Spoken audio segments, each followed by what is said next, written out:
Good morning students. Today we are going to discuss worksheet number 84। आज की worksheet में पढ़ेंगे एक unseen passage.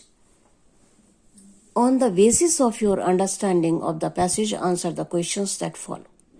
Fashion industry holds second place among the pollution causing industries. जिन industries से pollution बढ़ता है उनमें फैशन इंडस्ट्री दूसरे स्थान पर है। It has an enormous impact on the environment as well as on the millions of people working in it. इसमें जिस तरह का प्रोडक्शन होता है उससे हमारे इन्वायरमेंट पर काफ़ी फर्क पड़ता है और वहाँ पर जो लोग काम करते हैं उनकी सेहत पर भी बुरा असर पड़ता है। Look at the data given below. यहाँ पर दो फिगर दिए गए हैं। यहाँ पर हम देखते हैं figure 1। Textile and clothing industry second largest polluting industry. Solid waste, ये जो हमारी क्लोथिंग इंडस्ट्रीज हैं इनसे जो वेस्ट निकलता है वो देखिए 21 बिलियन टन्स ऑफ गार्बेज। इतना यहाँ से गार्बेज निकलता है। लिक्विड वेस्ट कितना होता है 17 to 20% ग्लोबल वाटर पॉल्यूटर। जो लिक्विड वेस्ट होते हैं अब वो वाटर को पॉल्यूट करते हैं 70 to 20%। अब ये जो गार्बेज यहां से निकलता है 21 billion and up in landfills. ये जाता कहाँ है? इसको लैंडफिल में डिकम्पोज कर दिया जाता है। और ये जो वाटर पॉल्यूटर हैं 17 to 20% and up in water bodies and finally in the ocean.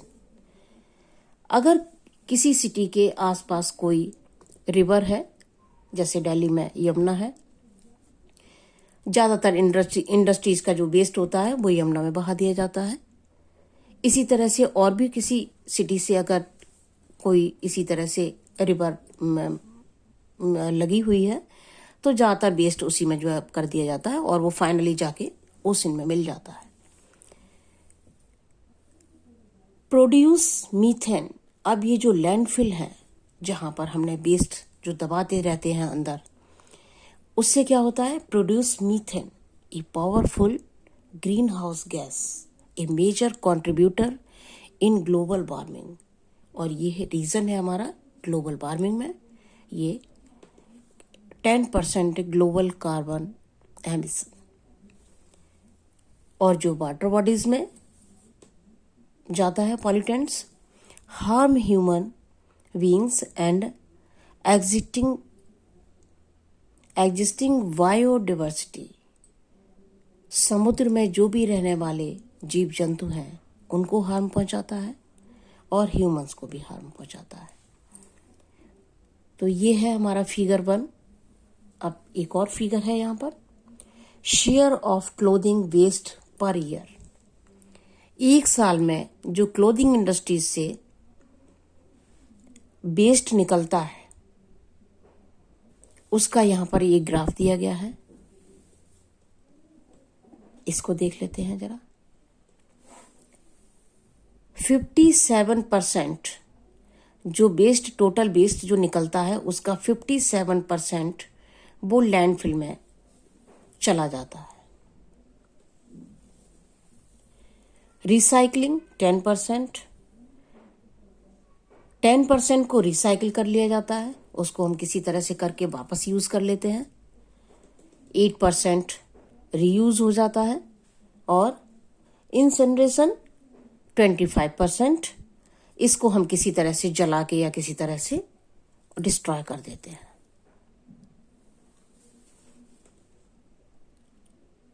The rate at which the clothing waste is generated due to a fast fashion trend is far more than its rate of decomposition।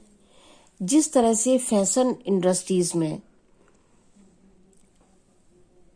Development हो रहा है, रोज नए नए product आते हैं, demand बढ़ती जा रही है, लेकिन जो वेस्ट निकलता है उनसे, उसके डिकम्पोज होने की रफ्तार उससे बहुत कम है।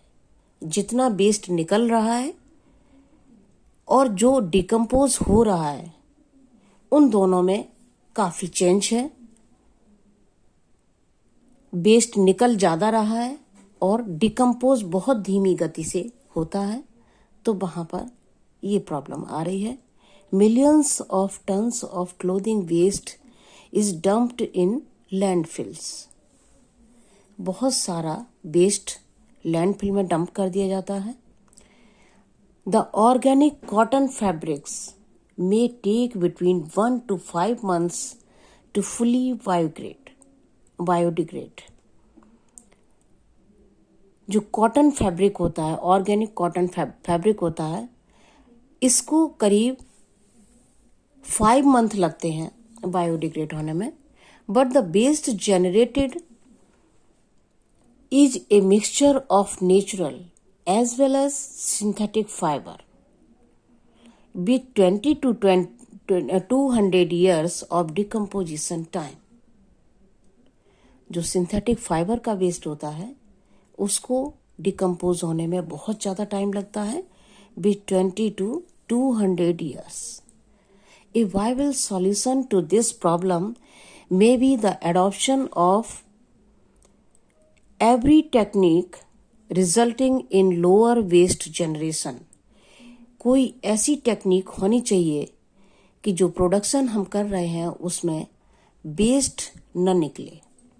Zero waste fashion may be a step towards achievement of sustainability.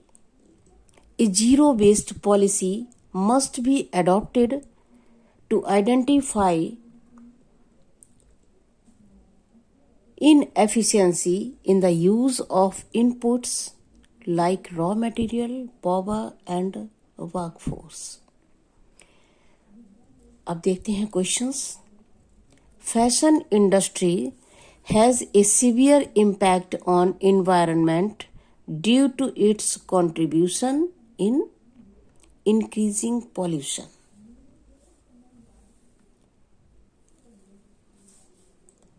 Next, the data in figure 1 depicts that, यहाँ पर 4 लाइन्स दी हुई हैं और इसमें से हमें देखना है कि फिगर 1 में क्या बताया गया है। The solid waste produces methane which leads to global warming. The waste produced causes immense damage to the environment. The liquid waste amounts to 17 to 20% of water pollution. The solid waste mostly ends up in landfills. तो figure 1 में एक तो ये line आपकी clearly दी हुई है, तो इसको हम सेलेक्ट कर सकते हैं। अब नेक्स्ट देख लेते हैं। यहाँ पर एक ही ऑप्शन चूज करना है। वैसे ये वाला पॉइंट भी दिया हुआ है, लेकिन अगर एक ही पॉइंट आपको सेलेक्ट करना है तो ये वाला कर लेते हैं कि ये ज्यादा क्लियर है वहां पर। In the phrase rate of decomposition, the word decomposition does not correspond to the process of. Decomposition का मतलब क्या होता है? जब कोई चीज गल के या सड़ के खत्म हो जाती है उसको हम बोलते हैं डिकम्पोज होना। तो अब देखते हैं यहाँ पर कौन सा ऑप्शन ऐसा है जो डिकम्पोज को कॉरस्पॉन्ड नहीं कर रहा। ब्रेकिंग डाउन, टूट के टुकड़ों में होना, rotting and decaying, separation into parts. तो ये सारे वर्ड तो या फ्रेजेस ये सिमिलर लग रहे हैं। डिकम्पोजिशन कोई एक्सप्लेन कर रहे हैं। बर्निंग इनटू पीसेस ये अलग है, तो इसी को सेलेक्ट कर लेते हैं। Figure 2 reflects the way. Figure 2 में जो ये पाई चार्ट दिया गया है उसको जब हम रीड करते हैं तो देखिए क्या है। यहाँ पर 4 सेंटेंस दिए गए हैं। reflects the way we use our clothing waste in general. The clothing waste is handled globally, at which we reduce our clothing waste. We are using our landfills for our clothing waste.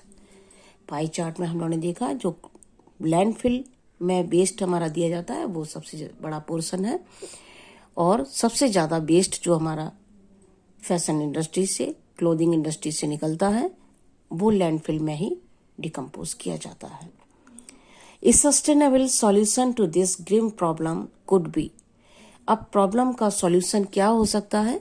तो pollution का solution इस passage में बताया गया है, zero waste fashion.